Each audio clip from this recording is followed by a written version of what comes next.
Entonces dice la palabra en 1 Pedro 3:15, dice: estad siempre preparados para presentar defensa con mansedumbre y reverencia ante todo el que os demande razón de la esperanza que hay en vosotros. En 1 Timoteo 4:13 y 16 dice: entre tanto que voy, ocúpate en la lectura, la exhortación y la enseñanza. Y dice: ten cuidado de ti mismo y de la doctrina. Persiste en ello, pues haciendo esto te salvarás a ti mismo y a los que te oyeren. Efesios 4:14 dice: para que ya no seamos niños fluctuantes, llevados por doquiera de todo viento de doctrina por estratagema de hombres que para engañar emplean con astucia las artimañas del error. Hechos 20, del 29 al 30 dice: porque yo sé que después de mi partida entrarán en medio de vosotros lobos rapaces que no perdonarán al rebaño, y de vosotros mismos se levantarán hombres que hablen cosas perversas para arrastrar tras sí a los discípulos.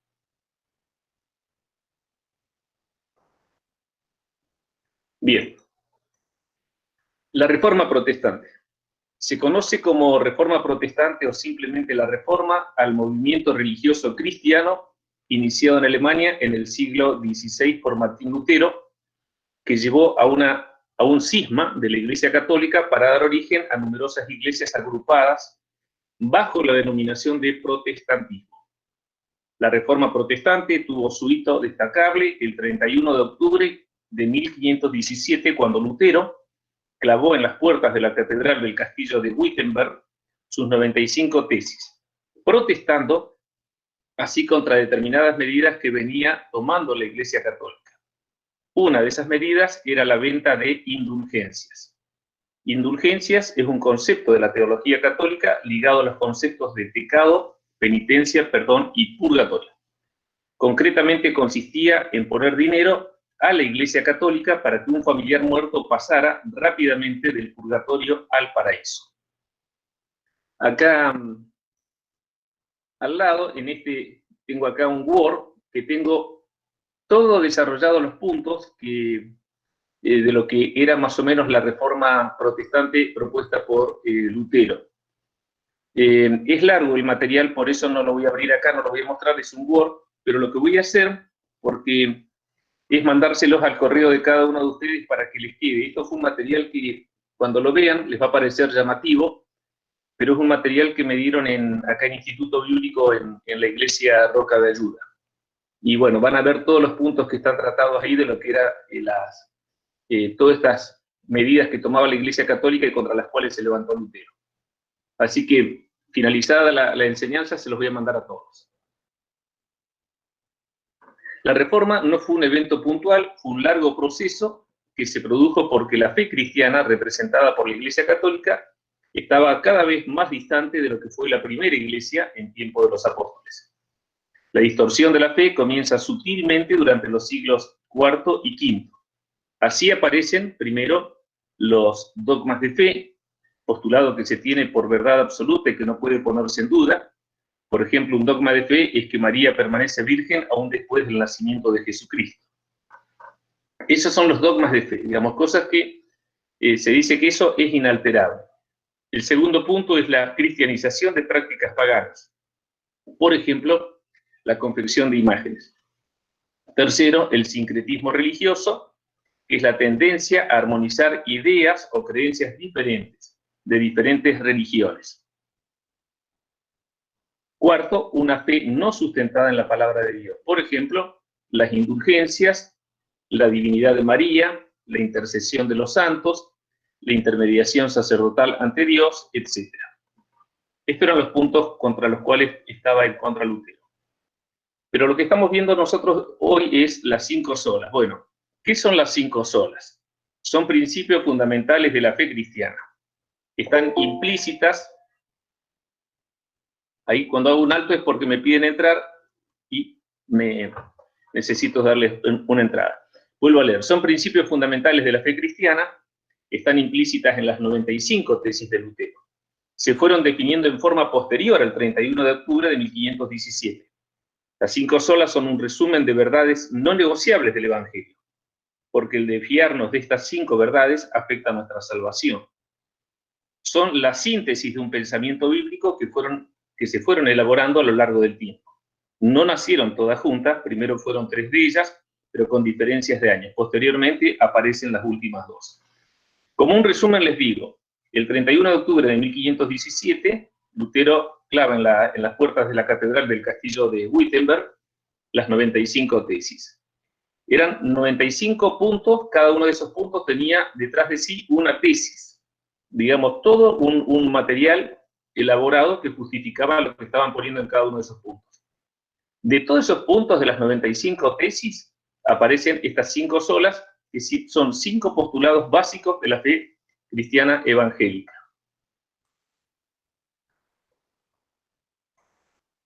Algunas de las 95 tesis de Lutero. La tesis número 27, predican vana tradición de los hombres, cuantos dicen que tan pronto como el dinero se echa en la caja, el alma sale del purgatorio. Y esto es lo que está diciendo Lutero, ¿no? Porque lo que sostenía la Iglesia Católica en ese momento era que en el momento en que el dinero tocaba el fondo de la caja del dinero, el alma del muerto pasaba del purgatorio al cielo. La tesis número 29 dice, irán al infierno juntos con sus maestros, todos cuantos afirman que por las bulas de las indulgencias tienen asegurada la salvación. Tesis número 51, cierto es que el Papa debería de dar su propio dinero a los pobres, de quienes los vendedores de indulgencias lo exprimen, aunque tuviera que vender la Basílica de San Pedro. La tesis número 62 dice, el único tesoro verdadero de la Iglesia es el Evangelio Santísimo de la gloria y la gracia de Dios. La tesis número 82, ¿por qué el Papa no deja vacío el purgatorio en acto de santísima caridad y en atención a la suma necesidad de las almas, motivo de lo más justificado, si por el funesto dinero destinado a la construcción de la basílica, motivo de lo más banal, redime infinitas almas? Pregunta eso Lutero. Problemas que resalta Lutero. La Biblia no estaba disponible para todos. Su interpretación estaba solo reservada a los doctos, a las personas instruidas. La interpretación del clero católico se convertía en dogma, inhabilitando a la gente común a pensar en cuestiones de fe. Lutero sostiene que la palabra de Dios tiene autoridad en sí misma y que Dios se revela a quienes se acercan a ella sinceramente. Lutero habla de libre disposición de la Biblia para examen del texto bíblico. Esto no implica que cada uno pueda interpretar a la Biblia como le parece. La interpretación no es libre, la interpretación debe ser científica. El estudio de las Escrituras debe realizarse conforme a determinadas reglas o normas de análisis. Es decir, Lutero lo que está diciendo es que la Biblia no puede estar reservada solamente para la interpretación sacerdotal, sino que tiene que estar abierta a toda la gente que quiera estudiar la palabra de Dios, pero que ese estudio tiene que estar regido por normas de estudio. En 1 de Pedro, capítulo 1, versículo del 19 al 21, dice, tenemos también la palabra profética más segura, a la cual hacéis bien en estar atentos como a una antorcha que alumbra en lugar oscuro, hasta que el día esclarezca y el lucero de la mañana salga en vuestros corazones, entendiendo primero esto, que ninguna profecía de la Escritura es de interpretación privada, porque nunca la profecía fue traída por voluntad humana, sino que los santos hombres de Dios hablaron, siendo inspirados por el Espíritu Santo. Normas para el estudio bíblico. La interpretación debe ser literal mientras el texto lo permita. Luego, alegórica o histórico, gramatical y contextual. Digamos, tenemos que leer la Biblia tal cual como está escrita en la medida en que vamos entendiendo. Cuando, por ejemplo, llegamos a Apocalipsis, que empieza con el relato de las bestias que salen del mar, que tienen coronas, que tienen múltiples cabezas, bueno, entonces ahí se tiene que hacer una interpretación alegórica. Y también contextual tiene que ser, y teniendo en cuenta una hermenéutica histórico-gramatical. ¿Qué significa esto? Algo que ya habíamos hablado la otra vez, que hay palabras en la Biblia que tienen un peso distinto antes que ahora. Por ejemplo, decir perro antes no era lo mismo que decir ahora. Perro es una palabra normal para nosotros, y perro antiguamente era un término ofensivo. Decirle hipócrita antes a alguien era un tema normal porque hipócrita era un actor, un comediante, y hoy hipócrita, decirle a alguien, es una ofensa. El segundo punto es atención cuando se hace referencia a los escritos originales. ¿Por qué? Porque sabemos ya que hay escritos muy antiguos y esos escritos antiguos son copias de copias de copias, pero no existen escritos originales. Un ejemplo simple es los 10 mandamientos. Los 10 mandamientos fueron escritos sobre piedra y esas piedras, esas tablas de piedra sobre el que el Espíritu Santo escribió, no existen ya. Tercer punto, lo predicado. ¿Está escrito en la Biblia? Esto es importante saberlo. Muchas veces se predica con algo que no está en la Biblia, o tenemos muletillas que no figuran en la Biblia, ¿no? Cosas tales como decir, bueno, Dios aborrece al pecado, pero ama al pecador. Bueno, eso es una frase del Mahatma Gandhi. Cuarto, lo predicado, ¿corresponde a la doctrina cristiana? Habría que ver. Quinto, ¿está interpretado en contexto? Es decir, debe relacionarse con el texto anterior, lo que estamos leyendo tiene que relacionarse con el texto anterior y el posterior. Y saber para quién fue escrito y en qué momento fue escrito. Un ejemplo de esto es Romanos 11:29, cuando dice que los dones y el llamamiento son irrevocables. Los dones y el llamamiento son irrevocables, se usa normalmente para decir que una persona, un siervo de Dios, por más que esté en pecado, sigue manteniendo los dones de Dios. Y se refiere a una persona. Sin embargo, si los leemos en contexto, 3 versículos antes y 3 versículos después, nos vamos a dar cuenta que esa palabra no está dirigida a un hombre, a la nación de Israel. El texto en estudio está en armonía con el resto de la Biblia. La Biblia tiene que cerrar con el conjunto de la Biblia. Cada palabra tiene un significado específico, un peso, ¿no? Por algo está puesta. Pero, ¿qué significa esa palabra en hebreo o en griego? No se puede hacer teología de experiencias personales. Estas son todas normas para el estudio bíblico. Décimo, no podemos forzar a la palabra a decir lo que no dice. Por ejemplo, cuando ustedes recuerdan que la historia cuando Saúl es derrotado y muere en batalla junto con Jonatán, el hijo de él, Mefiboset, una criada que lo tenía dispara para protegerlo, y entonces parece ser que se le cae de un primer piso a la planta baja y el niño queda lisiado.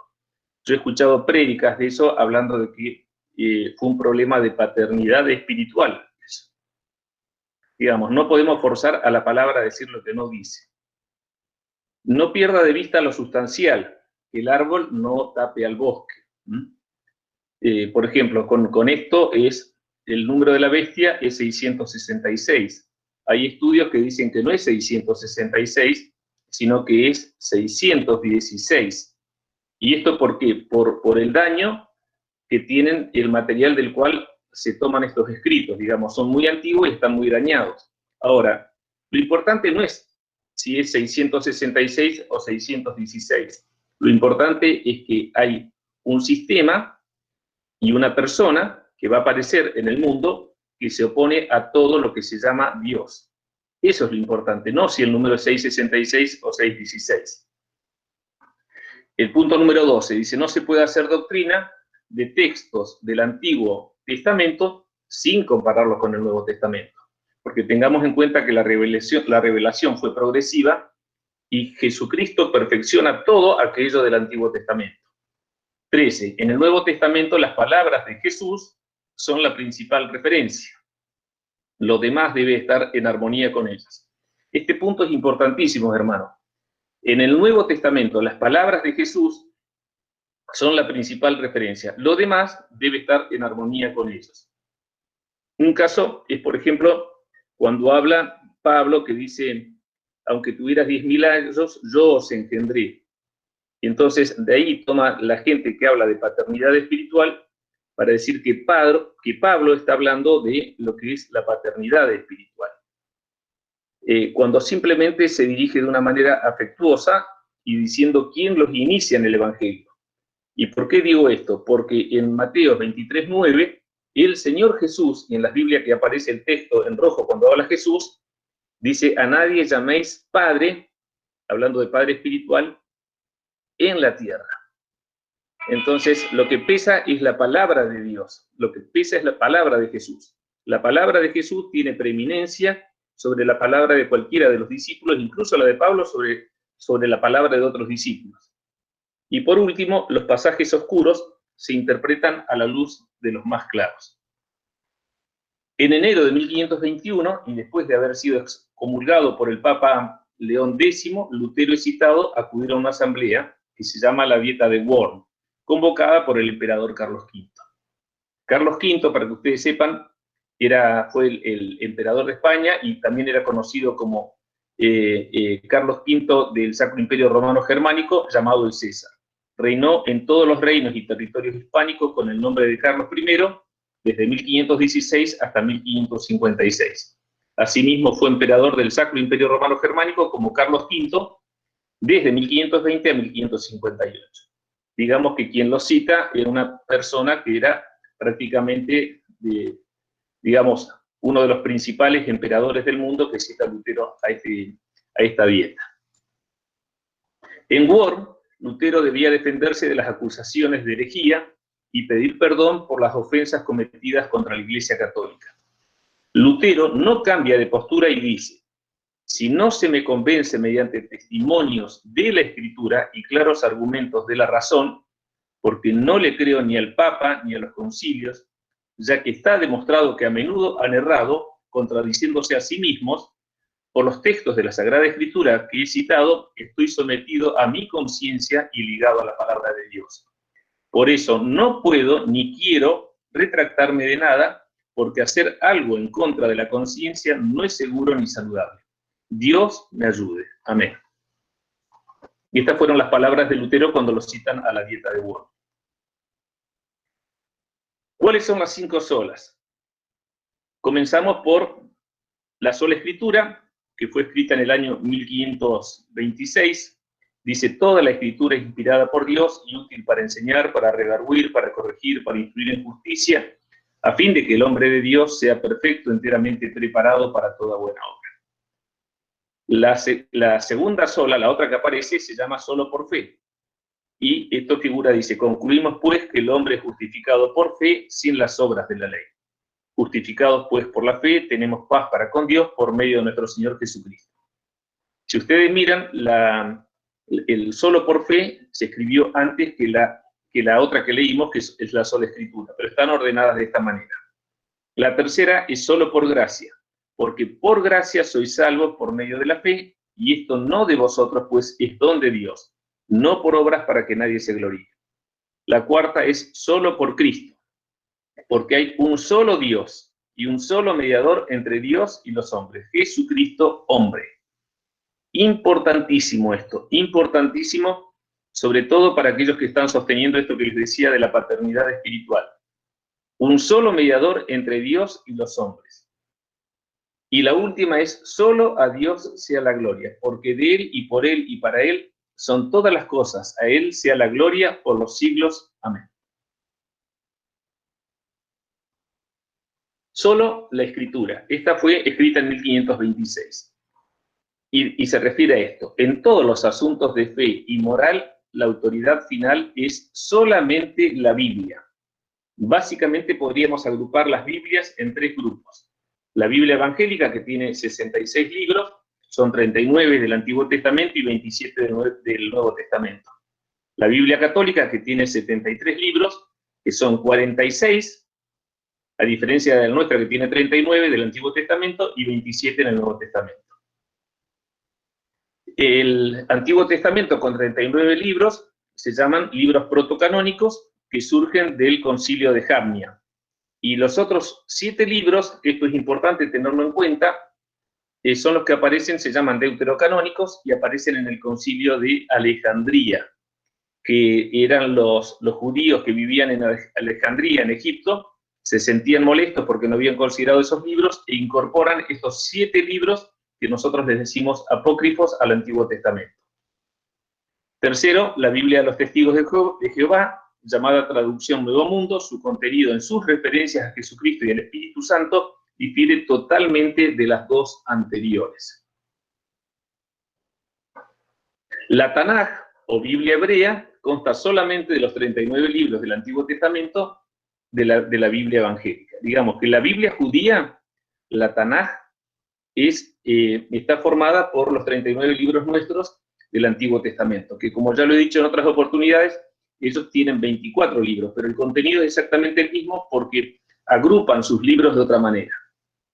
Como la gran mayoría de los judíos no reconocen a Jesucristo como el Mesías, no reconocen al Nuevo Testamento. Por lo tanto, los judíos en su Biblia no tienen el Nuevo Testamento porque es todo lo que habla de Jesús.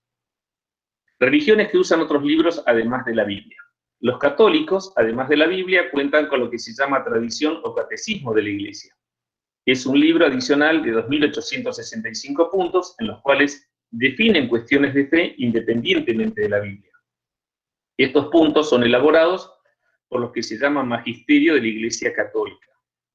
El magisterio está formado por el Papa y un grupo de cardenales que son los que resuelven cuestiones de fe en la Iglesia Católica e incorporan en este libro que se llama Catecismo puntos que no figuran en la Biblia.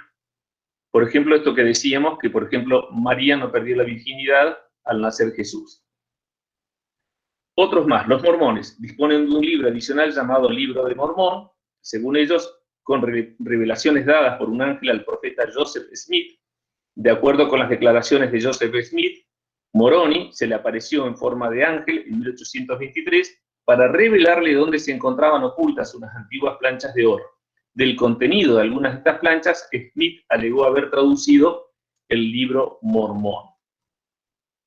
Los adventistas del séptimo día, las visiones de Elena G. de White dieron base para que el movimiento adventista considerara que en ella se manifestó el don de profecía, lo cual dotó a sus escritos de gran importancia para los creyentes de esta denominación. Digamos, los adventistas del séptimo día usan la Biblia como nosotros, la Biblia evangélica, pero también se apoyan en los escritos de Elena G. de White. Tenemos después a la Asociación Evangélica de William Branham, y sus iglesias derivadas utilizan como material de referencia los escritos y profecías de Branham, entre ellos La simiente de Dios, La simiente de la serpiente, una exposición de las 7 edades de la Iglesia, entre otros libros que escribe Branham y que ellos también lo usan como algo adicional a la Biblia. Miren qué interesante esto que dice Martin Lloyd-Jones. Dice, sin lugar a duda, todos los problemas de la Iglesia hoy, de la Iglesia hoy, y todos los problemas del mundo se deben a una desviación de la autoridad de la palabra. Para tener en cuenta. Cuando se recurre a fuentes no bíblicas para sostener una creencia, no tan solo se comete un error, sino que eso ya no es palabra de Dios, sino elucubración humana. Nosotros, por eso, sola escritura. Nosotros como evangélicos nos guiamos solamente por lo que dice la Biblia en cuestiones de fe.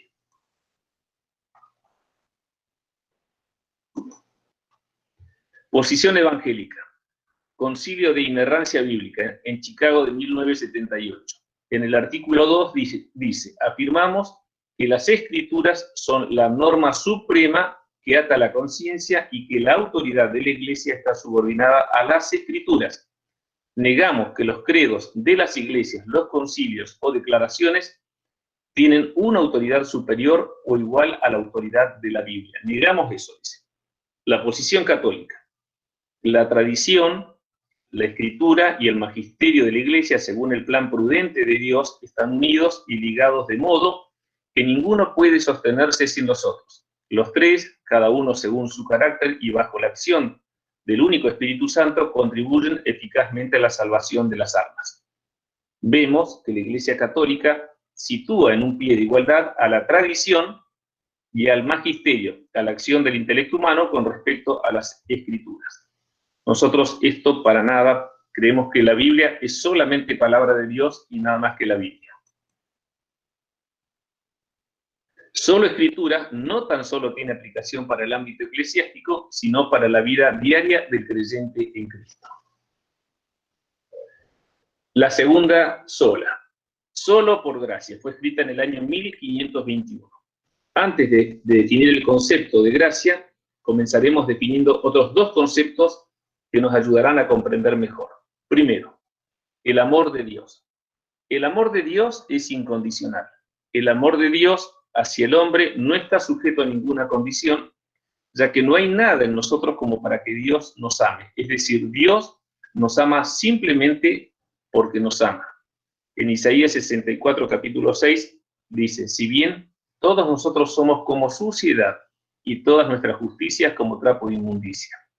Este pasaje podría sugerir, si es mal interpretado, que el hombre es incapaz de hacer buenas obras cuando realmente no es así, porque somos hechura suya, creados en Cristo Jesús, para buenas obras, las cuales Dios preparó de antemano para que anduviésemos en ellas. Digamos, Dios nos creó para buenas obras preparadas de antemano para que las hagamos.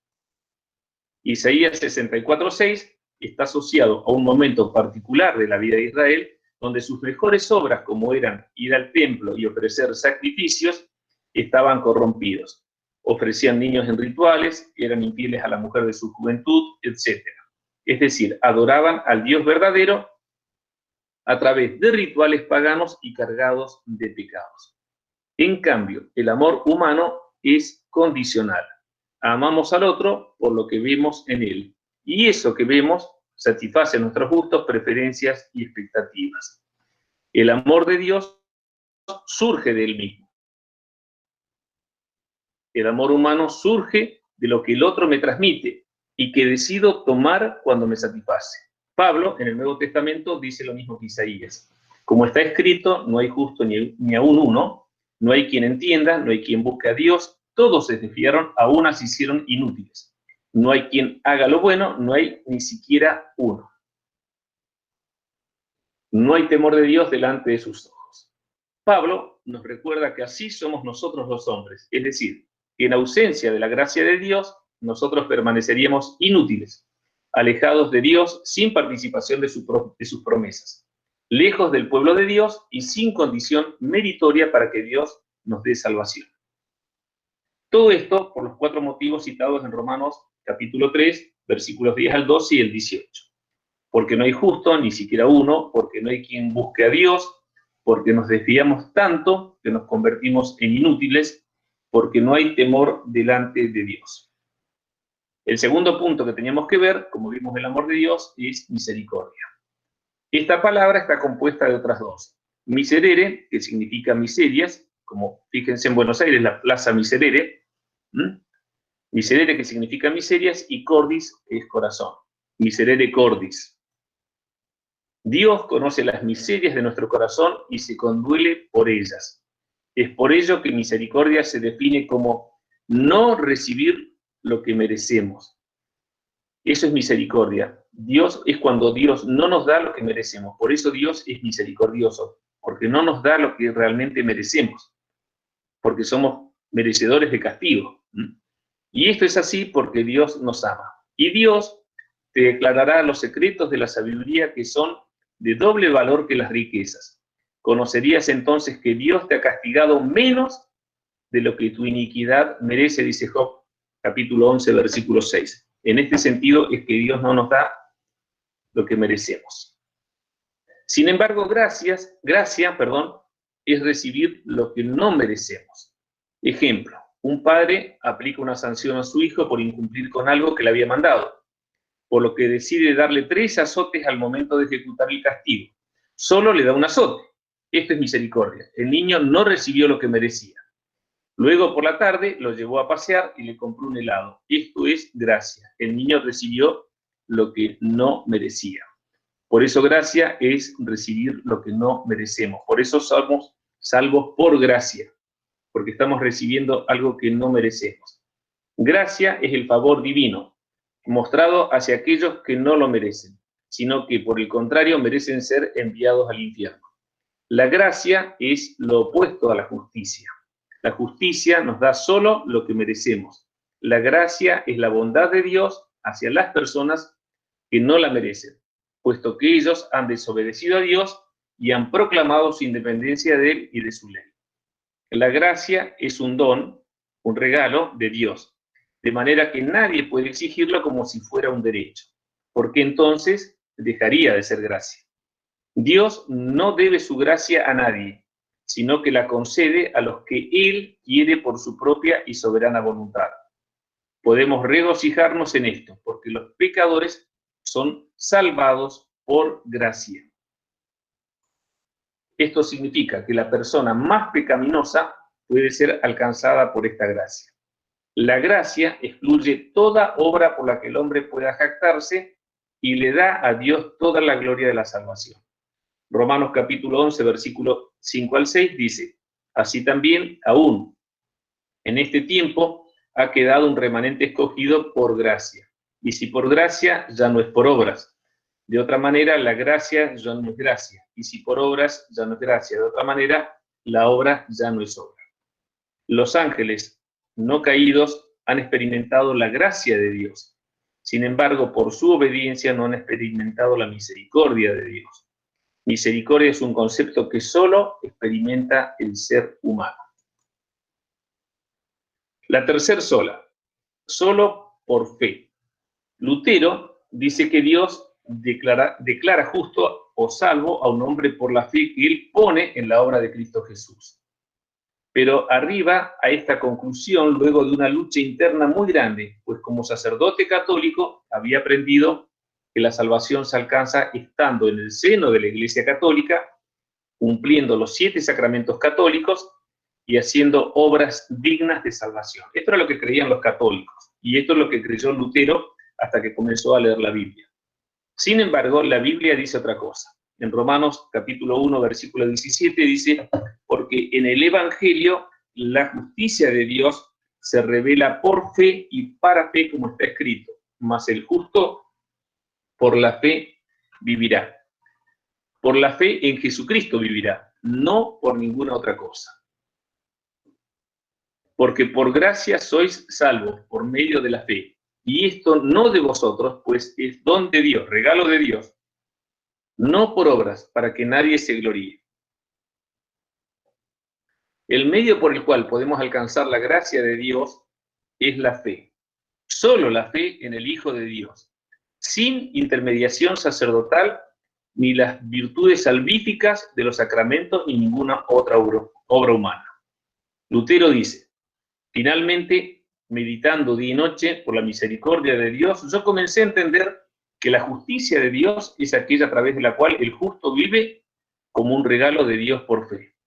Con esto, yo me siento como si yo hubiese nacido de nuevo por completo y que hubiese entrado al paraíso mismo a través de las puertas que habían sido abiertas ampliamente.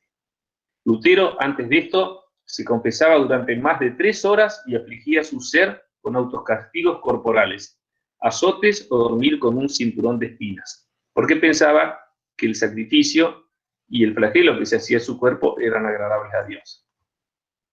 ¿Qué es fe?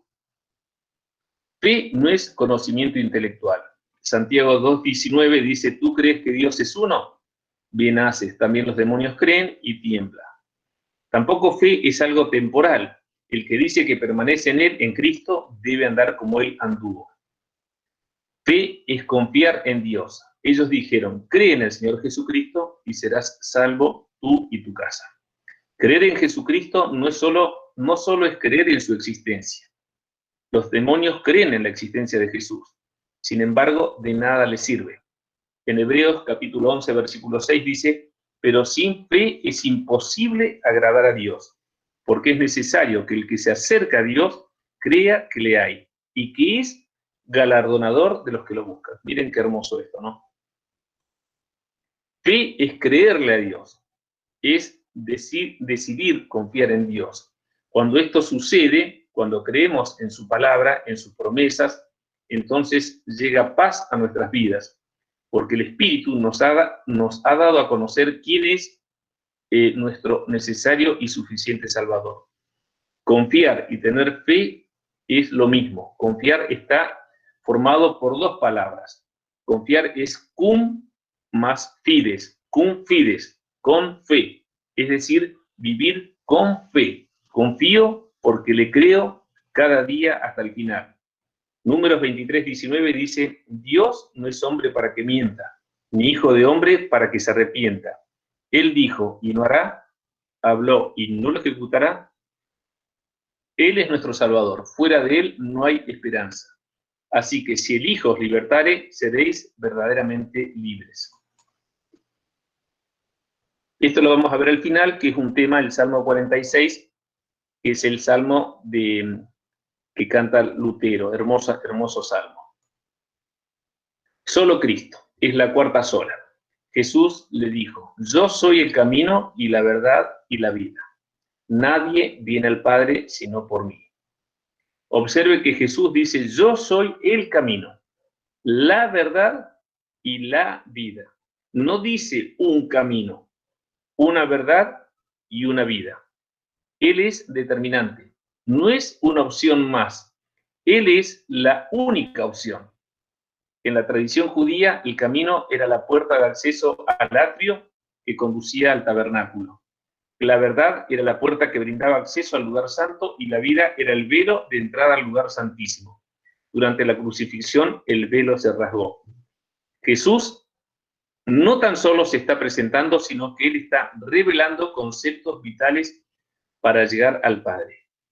Jesús es el camino, no hay otro. Jesús es la verdad, el resto es mentira. Jesús es la vida, fuera de Él solo hay muerte. Esta revelación de Jesús dice que es para llegar al Padre, por lo que está hablando de salvación. Es vital entender claramente esto. No existe otro camino. Todo lo que Él dice es verdad. Por ende, lo demás que se diga respecto a la salvación es mentira. Y Él es la vida. Del mismo modo, cualquier otra cosa, por moderno, lógico o científico que parezca, indefectiblemente conduce a muerte. En el libro Alicia en el País de las Maravillas encontramos un diálogo por demás interesante que se entabla entre la protagonista, que es Alicia, y el gato Cheshire. Y el diálogo es el siguiente. Habla Alicia y dice, ¿querría decirme qué camino debo tomar para salir de aquí? El gato le responde, eso depende mucho del lugar a donde quieras ir. Y Alicia le responde, me da lo mismo el lugar. A lo cual el gato dice, entonces no importa qué camino tomes. Y esto, hermanos, es importante porque si no tenemos definido dónde queremos llegar, cualquiera es el camino. Pero si tenemos claro que llegado el fin de nuestros días, ya sea por arrebatamiento o por muerte, queremos entrar con Dios al cielo, estar en su presencia, hay un solo camino. Y ese camino es Jesucristo.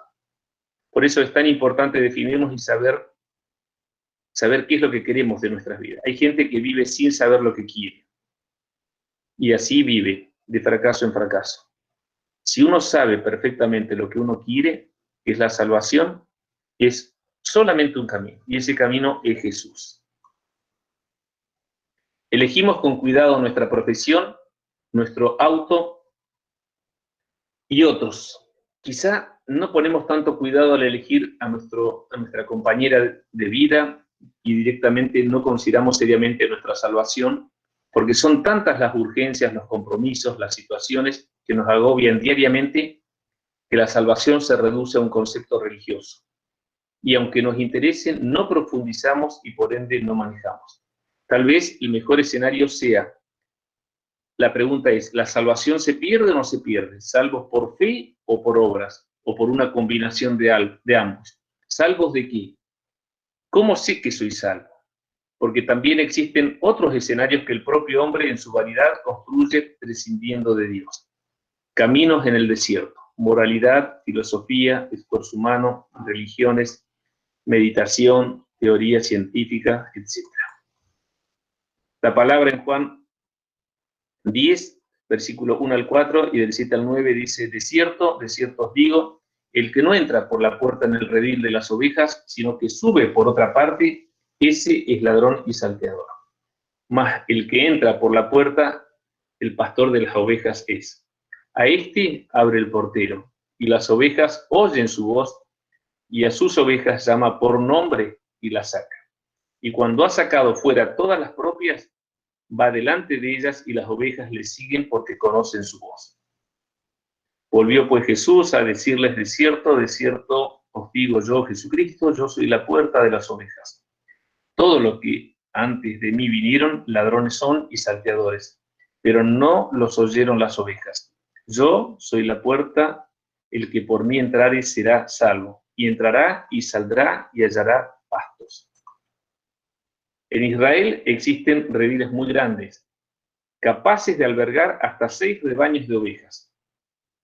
Cuando un pastor necesita sacar su propio rebaño, las llama con voz audible, y aquellas que son de él, al identificar su voz, lo siguen mientras las otras quedan en su lugar. Y esto, hermano, es así, para que ustedes entiendan. El redil es como un gran corral, y donde todos los pastores van y meten a sus ovejas todas mezcladas. Pero cuando las tienen que sacar, ¿cómo hacen para sacarlas? Si están todas mezcladas. Entonces el pastor las llama con voz audible. Y por más que estén mezcladas, ellas reconocen a su pastor. Y las ovejas, cuando sienten la voz de su pastor, salen. Solamente las que son de él. Es hermoso esto, ¿no? ¿Conocemos la voz de nuestro pastor Jesús o cualquier impostor nos hace salir tras de él?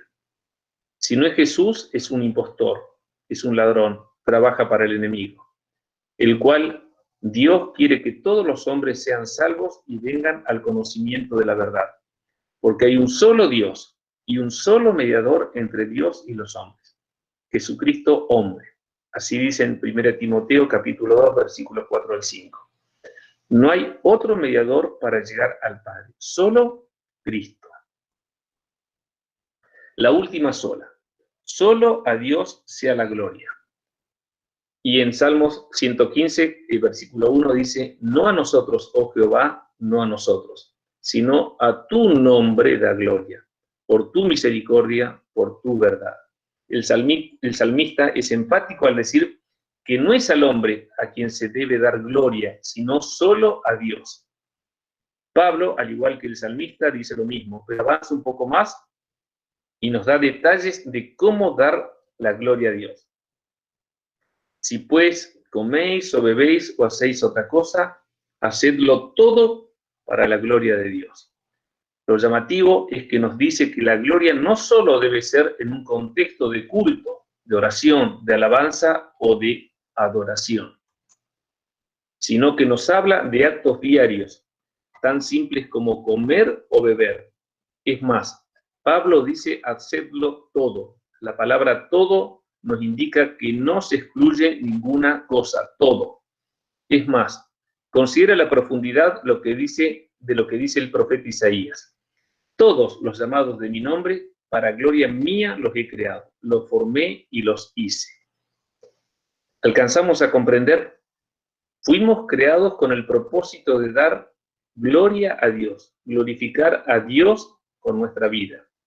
En el Antiguo Testamento, la palabra en hebreo para gloria de Dios es kabod.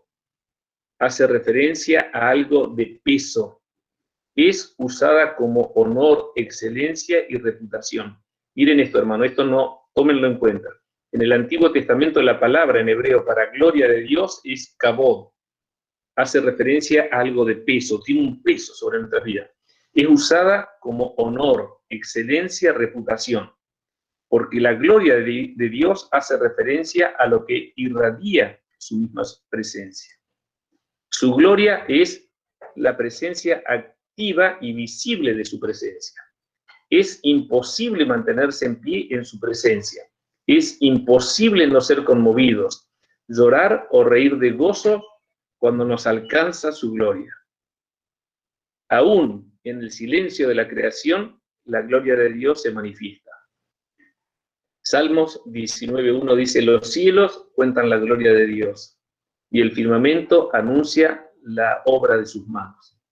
Cuando el hombre comienza a acostumbrarse al pecado, Dios paulatinamente comienza a alejarse, por lo que esa presencia activa, manifiesta, se diluye. Así sucede en muchas iglesias. Todo parecería estar bien, todo parecería seguir igual. Alabamos, cantamos, invocamos su nombre, cumplimos las mismas y múltiples obligaciones, sin embargo, no nos percatamos que su presencia ya no está. El pueblo de Dios se ha acostumbrado a vivir contento consigo mismo, pero no puede reconocer el Icabod. Icabod es lo contrario a Kabod. Kabod es la gloria de Dios. y Kabod es la ausencia de su presencia. Terrible, terrible. Decimos confesionalmente nuestra teología, pero nuestro estilo de vida no revela aquello en lo que decimos creer. Mi teología funcional del día a día no se corresponde con mi teología confesional. Tal vez engañemos al que está a nuestro lado y aún tal vez nosotros mismos nos digamos que todo está bien. Sin embargo, su gloria ya no está, porque él mismo se ha retirado. John Piper nos dice que necesitamos cultivar la mentalidad de los exiliados. Él dice así, porque esto nos hace sobrios y nos despierta para que no vayamos a la deriva con el mundo y para que no demos por sentado que la manera en que el mundo piensa y actúa es lo mejor. Nada del mundo glorifica a Dios. Nosotros orientamos nuestro rumbo por la palabra de Dios. Cuando uno se visualiza como un extranjero y exiliado, uno no se va a la deriva con las corrientes actuales, porque sabe que su lugar es otro, que su destino es otro, que nada tenemos que ver con el lugar en que estamos. Por eso esto temporal no debe distraernos, mucho menos confundirnos al punto tal de no identificar el llamado de nuestra partida. El exiliado espera por el regreso a su patria, a su tierra, al lugar que pertenece. Nuestra ciudadanía está en los cielos. De allí somos y allí anhelamos regresar, a la misma presencia de nuestro Padre. El día tan esperado, la partida a la tierra prometida. Esto es un extracto de la película de Moisés de los 10 mandamientos, en el capítulo 179. Es un video muy cortito, hermanos, pero que a mí me llegó profundamente cuando lo vi, y es cuando los hebreos, después de 430 años de estar bajo opresión y bajo esclavitud en Egipto, llegó el día de la partida. Y me impacta terriblemente porque fíjense cuando se van y pegan la última mirada al lugar donde vivieron. Y llegó el día de la partida y se tienen que ir. Nosotros estamos esperando esto, hermanos, estamos esperando el arrebatamiento. Pregunto y me pregunto yo, ¿somos conscientes de lo que estamos esperando? Hoy, con todo esto que estamos viviendo, lo tenemos todo tan cerca. Y digo, ¿somos conscientes? ¿Son conscientes las iglesias del momento que estamos viviendo? ¿Se han juntado para hablar, para ver qué hacemos si llega a aparecer algo que nos fuerce una marca o algo? ¿Qué medidas tenemos que tomar? ¿Somos conscientes de lo que se viene? ¿De lo que estamos viviendo?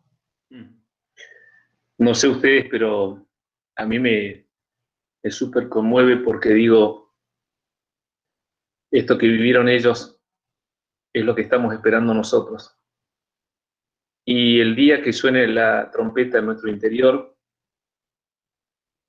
en que el Espíritu Santo nos hable para decir que nos tenemos que ir, quizá hagamos como estos hebreos que pegaron la última mirada al lugar donde vivieron por tantos años, pero sabiendo que se van a la tierra de su promesa. Ellos iban a la Canaán terrenal y nosotros estamos esperando irnos a nuestra Canaán celestial. Y es un tiempo especial que vivimos, hermanos. Yo no sé si somos conscientes de lo que estamos viviendo. ¿Cuándo nos imaginamos vivir nuestras vidas así, encerrados con barbijos, con tapabocas, sin poder salir? Y conocemos las Escrituras, conocemos lo que está cerca, conocemos cómo nos va a llamar el Señor. Así como pasó con nuestros hermanos de la antigüedad, los santos del Antiguo Testamento, que un día pegaron la última mirada al lugar donde vivieron y ya no volvieron más. Eso estamos esperando nosotros. Nosotros también estamos esperando la promesa de nuestra partida a nuestra patria celestial. Porque como dice John Piper, nosotros somos peregrinos en esta tierra, extranjeros. Nuestra ciudadanía está en los cielos. Ya queremos volver a nuestra patria celestial.